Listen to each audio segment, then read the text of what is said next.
Hey mga Kutspard, kamusta kayo? At sa bagay pag-uusapan po natin ang mga sikreto para mas lalo kang mahalin ng mister mo.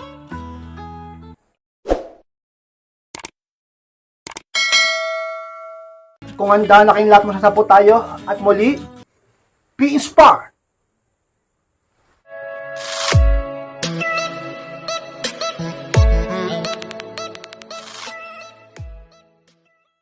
At ang unang sikreto para mas lalo kang mahalin ng Mr. Mo is ayusin palagi ang pakikipag-usap sa kanya. Yan ang unang sikreto kay inspire upang ang Mr. Mo ay mas lalo kang mahalin. Alam niyo mga Kutspard, sa pinakatotoo sa pinakasikretong dapat mong malaman kapag ginawa mo ay siguradong mas lalo kanyang mamahalin. Alam niyo, yung sa mga dahilan kung bakit nawawalang pag-ibig ng asawa mo sa'yo dahil bastos kang kausap, yung iba sa inyo hindi maayos kausap, yung iba sa inyo napakagulong kausap, at yung iba sa inyo nakikipag-usap nga pero ang gusto niya yung sa kanya lagi ang masusunod.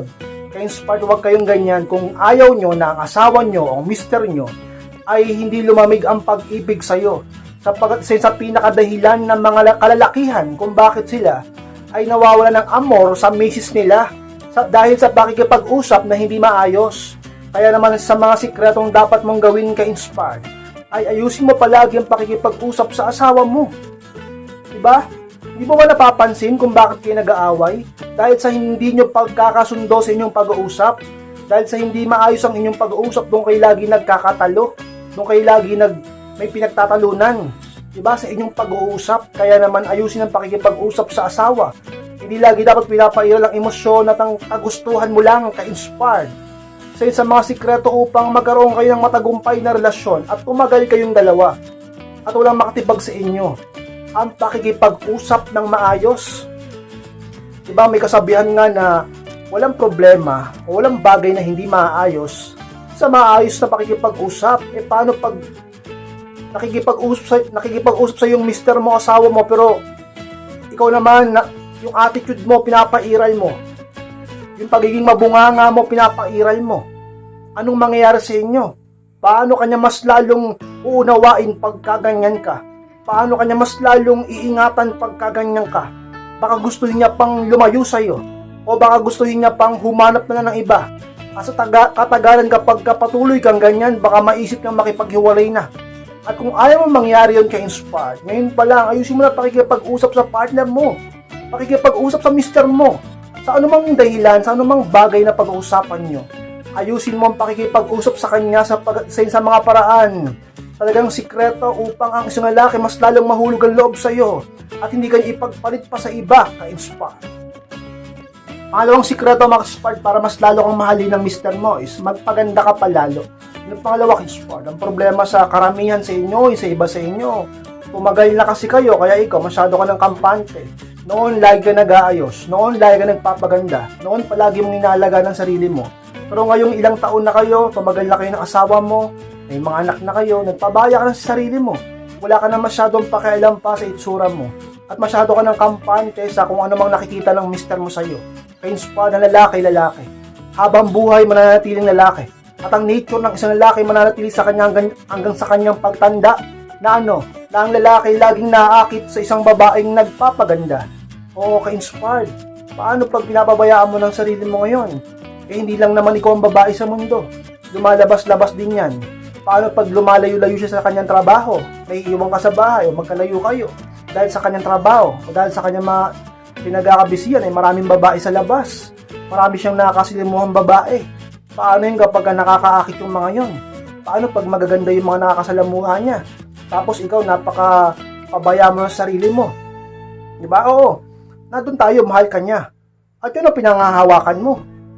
Mahal ka niya. At baka yun din ang pinangahawakan niya kung bakit ngayon nagtitiis siya sa'yo kahit na mukha ka ng, diba? Kaya ka-inspired, magayos ka. Hindi yung masyado ka ng, hindi ka-inspired, mahal naman ako ng asawa ko mahal naman ako ng mister ko. Okay na yan, kahit hindi na ako masyado magpa-sexy. Okay na yan, kahit hindi na ako masyadong mag-ayos.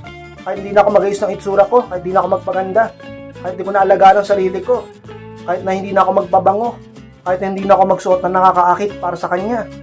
Mahal naman niya ako Alam nyo, ang pagmamahal, oo, nandyan yan. Pero hindi lang naman yan ang basihan upang ang lalaki talagang mas lalong kang mahalin at mas lalong manatili sa'yo. Maraming basihan yan, tulad ng ugali mo.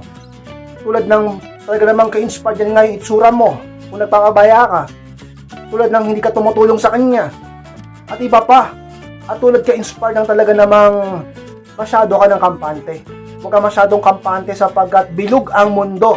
Hindi palaging naaayon ang lahat ng bagay sa'yo. Hindi mo kontrolado ang utak at ang puso niya. Oo, mahal ka niya ngayon pero hanggang kailan? Oo, mataas ang level na pagmamahal niya sa'yo noon, lalo nung nililigawan ka pa lang niya, paano kaya ngayon na ganyan na ang itsura mo? Yung iba sa inyo, magayos kayo upang di ka iwan ng asawa mo. At yung iba naman, namimiloso po ba? Kaya inspired, iwan niya ako kung iwan niya ako. Wala akong pakialam, lalaki lang siya.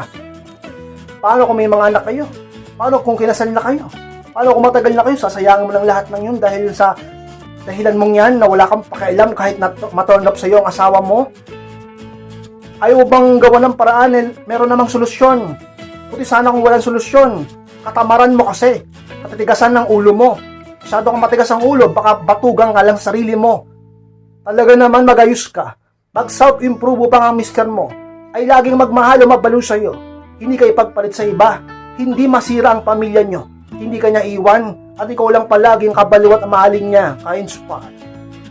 Tatlong sikreto mga ka-inspired para mas lalo ang mahalin ng mister mo is ipagluto siya ng paborito niyang pagkain. Yung pangatlong inspired. Inspired, ba't naman napunta sa pagkain? Alam niyo sa mga sikreto upang mas lalong umibig sa iyo ang puso ng isang lalaki, ay dapat ka-inspired na bubusok mo ang kanyang sikmura. Merong kasabihan niya, nakalimutan ko lang At totoo yun. At isa ko, talaga masasaksing buhay na nagkapatunay niyan. Kapag ang isang lalaki talaga naman lagi mong binubusog, lalo napakain mo, masarap na pagkain, maaalala ka niya. Magkarugtong yun Yung bitukat, utak na lalaki. Sigurado yan, lalo kapag siya'y nagugutom, ikaw ang maaalala niya. At dahil nga naalat na iisip ka niya, may in love yan sa'yo. At lalo na kung asawa ka na niya, mas lalo kanyang mamahalin. Ang problema sa ibang misis dyan, hindi inaayos yung pagluluto. Basta-basta lang, bahala na si Batman. Bahala na kung anong lasa. Hindi mo lang tinitikman habang niluluto. Hindi mo lang inaayos. Minsan, hindi pa kumpleto rekado. Yung iba namang misis dyan, hindi pa marunong magluto. Puro order sa kung saan sa mga order, pati sa labas, sa mga hindi naman healthy. Kaya, matuto kayo at galingan nyo sa pagluluto para sa pamilya nyo, sa mga anak nyo, at sa mister mo. Lalo na kapag pagod dyan sa trabaho, kailangan niya hindi lang ng lambing o halik mo. Kailangan niya ng masarap mong luto upang siya ay sumigla at magkaroon ng gana. Hindi lang sa'yo, kundi para sa kanyang trabaho. Ka-inspired. Tulungan mo ang mister mo sa bagay na yan upang siya ay talagang ma-inspired na mas lalo pang magsumikap. Paano niya gagawing mas lalo maging sweet sa'yo at magsumikap sa buhay kung lagi namang hindi masarap ang pinapakain mo? Ka-inspired, masarap naman ako Oo nga, masarap ka. Pero hindi lang naman yun ang kailangan. Yung pagkain mismo. Ka-inspired, siya sa mga talagang mga sikreto upang ang lalaki ay hindi lang palagi kang mahalin, kundi palagi niya pang hanap-hanapin ng isang tulad mo, sapagkat ikaw na babaeng mahal niyang siya nagbibigay ng kasarapan pa sa buhay niya, hindi lang sa kama, kundi pati sa hapagkainan. Ka-inspired. Ang apat na sikreto mga ka-inspired para ang isang lalaki o mister mo ay mas lalo kang mahalin is pagsilbihan mo siya. Yung pang-apat, ka-inspired. At pang-apat, sabi ng iba, ka-inspired, pinagsisilbihan ko yung asawa ko. Ka-inspired, pinagsisilbihan ko ang mister ko. Ang lalaking mahal ko, ang partner ko sa buhay. Totoo ba? O kung pinagsisilbihan mo nga, hanggang saan? Diba? Lalo sa mga housewife dyan, yung sa bahay lang, diba? Maunawaan ko pa kung paras kayo may trabaho. Kung medyo nagkukulang ka, dapat mag-usap kayo at dapat mag-unawaan. Dahil may trabaho kayo. Pero yung iba dyan, housewife, diba? Sa bahay lang. Oo, mahirap din maging housewife. Pero wag mo rin kakalimutan na dapat malaking parte ng pagiging housewife mo ay pag-aalaga sa mister mo. Lalo na kapag uuwi siya ng bahay, kapag mamamay siya pag day off niya, pag wala siyang pasok, diba, alagaan mo, pagsilbihan mo, sapagkat Kingsburg, nagtatrabaho yan, at diba, siya ang lalaki. Diba, kung gusto mo na siya lang maglambing sa'yo, kung gusto mo na magbigay siya ng tamang mag-provide siya ng tama sa pamilya nyo, at kung gusto mo na makaramdam ka lalo ng pagmamahal niya, at hindi siya ma-turn up sa'yo, hindi siya maghanap ng iba, Kingsburg, pag silbihan mo, talagang mahalin mo ang asawa mo. Sa mga sikreto upang mas lalo ka rin niyang mahalin, sapagkat ang mga mister ay naghahanap ng kalinga ng kanilang mga misis. Diba? Kung minsan natutokso lang din yan sa iba Kung bakit nagkakaroon ng kabit, kung bakit nagkakaroon ng number 2, dahil yung number 1 ay nagkukulang sa ibang bagay. Sabi ng legal wife, kay Spur, di ako nagkukulang, lahat ginagawa ko, lahat binibigay ko. Isip-isipin mo, Dahil, di ba, malay mo, meron ka palang hindi nagagawa. Hindi lang sinasabi sa yung mister mo dahil hindi siya pala salita. Kaya nga napakahalaga na mag-usap. Tanungin mo siya kung anong gusto at ayaw niya. Tanungin mo siya anong kailangan niya. Di ba? Bilang housewife, bilang isang babae, bilang isang misis. Kahit may trabaho ka, gawin mo pa rin ang best mo para pagsilbihan at mahalin ng mister mo. Upang ang lalaki talaga namang walang masabi sa'yo at wala siyang maisumbat sa'yo. At ang mister mo ay mas lalo kang mahalin ka-inspire. Ang limang paraan o sikreto ka-inspire upang mas lalo kang mahalin ng mister mo is huwag kang masyadong clingy or needy. Panlima ka-inspire. Alam nyo, napakahalaga na maging malambing ka sa mister mo. Lalo na kapag magkasama kayong dalawa, kahit pa magkalayo kayo. Pero dapat hindi masyado, hindi sobra. Kung gusto mo ng lalaki, talaga mas lalo kang mahalin. Sapag hindi natin isasantabi ang nature ng isang lalaki, na siya ay mas lalong naghahabol sa isang babae na hindi siya masyadong minamahal ng sobra. Kahit pa magkasama na kayong dalawa. Okay, inspired. Diba? Pag nararamdaman ng lalaki na sobrang mahal mo siya, sapagkat sobrang needy mo, sobrang clingy mo. Para kang sawa na nakasapot, sa kanya, sa katawan niya eh. Diba? Masyado magiging kampante yan. Ang goal natin ay hindi masyado maging kampante ang lalaki sa'yo sa pamamagitan ng ka-inspired. Lagi pa rin siya nag-e-effort sa'yo. Ang goal natin ay hindi lumaki ang ulo niya para namang siya ay laging magmahal sa'yo at matakot siyang gumawa ng masama sa'yo. Huwag mong ipakitang sobrang mahal mo siya. Huwag mong ipakitang sobrang balo ka sa kanya. Huwag kang masyadong needy, huwag kang masyadong clingy. Pero huwag ka rin magkukulang sa lahat ng bagay sa inyong relasyon.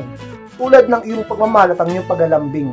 Dapat sapat lang, dapat balanse lang, dapat tama lang ka-inspired upang lalaki ay hindi ma-spoiled at lagi pa rin ka-inspired magkaroon ng takot na baka mawala ka at lagi siyang magmahal at mag-effort sa'yo at palagi ka pa rin ang isipin hindi siya masyadong maging kampante, matakot siyang lokohin ka at ikaw lang palaging mahalin niya ka-inspired. Paano paraan makasupport para Mr. Moy mas lalo kang mahalin is paglaan ng oras para mag-banding o mag-date pang-anon ka-inspired. Baka naman kasi hindi na kayo nagdi-date, baka wala na rin kayong banding time ng asawa mo o mister mo. Alam nyo, mga ka-inspired, napakahalaga niyan. Base na rin sa pag-aaral, talaga namang pag-oobserve ako, ay talaga namang ka-inspired sa mga dahilan kung bakit nagkakalabuan, lumalamig ang isa't isa at nawawala ang pagtitinginan na mag-asawa ay dahil kulang na rin sa pagbabanding. Puro na lang trabaho, puro na lang pag-aasikaso sa kung anumang bagay sa buhay na ito. Wala na kayong oras sa isa't isa, hindi na kayo halos nagkikita, yung iba hindi na halos nagkakamustahan, yung iba hindi na nagde-date, wala na ring lambingan, wala nang spark, wala nang tamis. Dahil puro na lang kayo trabaho, kayo spark, napakahalaga, daming bayarin, may utang pa kami, yung anak pa namin kailangan mag-aral, ganito. Lahat ng bagay na yan ay kailangan talaga. Pero dapat naglalaan pa rin kayo ng oras sa isa't isa. Dapat hindi nyo hinahayaang hindi kayo nakakapag-banding kahit konting panahon lang. At dapat nagsusumakeup kayo para magkaroon kayo ng schedule para sa inyong dalawa. Sapagkat ka-inspired, ang isang relasyon ay nagtatagal at nagtatagumpay hanggang pagtanda at hanggang kamatayan sa pamamagitan ng pagtutulungan. Pagtutulungan sa mga bagay na mas ikauunlad pa ng inyong pag-iibigan. Hindi yung puro na lang kay trabaho, hindi yung puro na lang kay negosyo, hindi yung puro na lang kayo ambisyon. Dapat kayong magmahalan at gumawa ng paraan upang manatili ang init ng pag-iibigan. Ka-inspired, since ang mga sikreto upang ang mister mo at ikaw na rin mismo ay patuloy na magmahalan ka-inspired. Ang pitong paraan mag-inspired para mas lalo kang mahalin ng mister mo is paminsan-minsan mag-send ng sweet message. Yung pabito ka-inspired. Alam niyo, napakahalaga din yan eh. Ang problema sa iba, hindi showy, hindi sweet. Hindi na nga sweet, hindi na nga showy, sobrang negative pa, sobrang drama pa.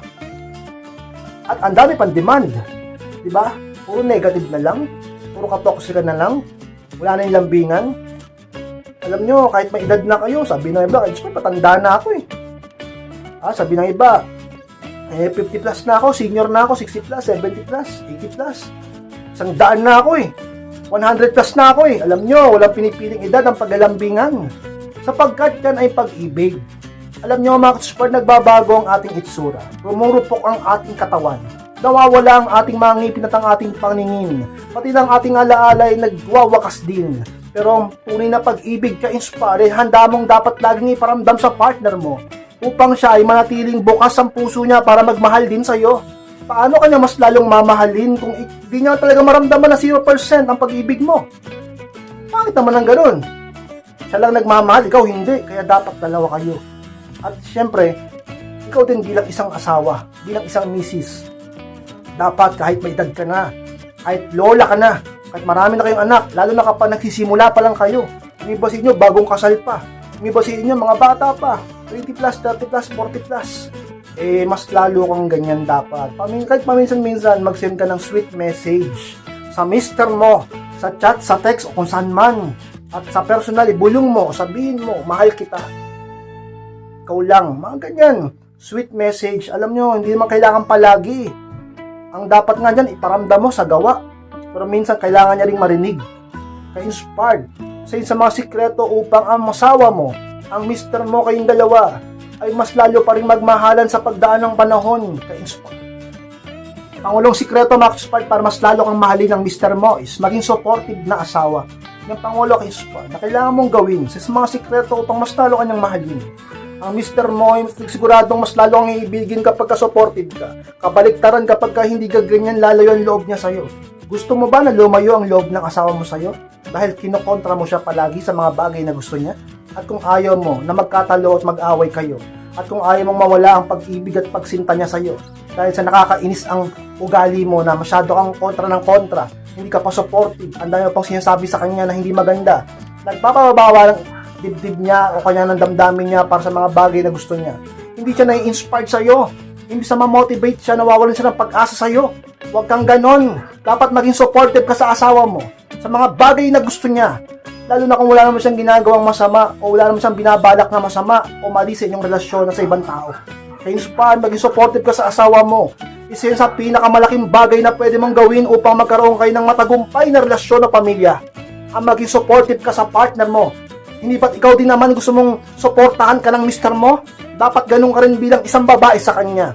Sa isang kasabihan ng sabi, sa bawat tagumpay ng isang lalaki, ay may isang babae sa tabi niya.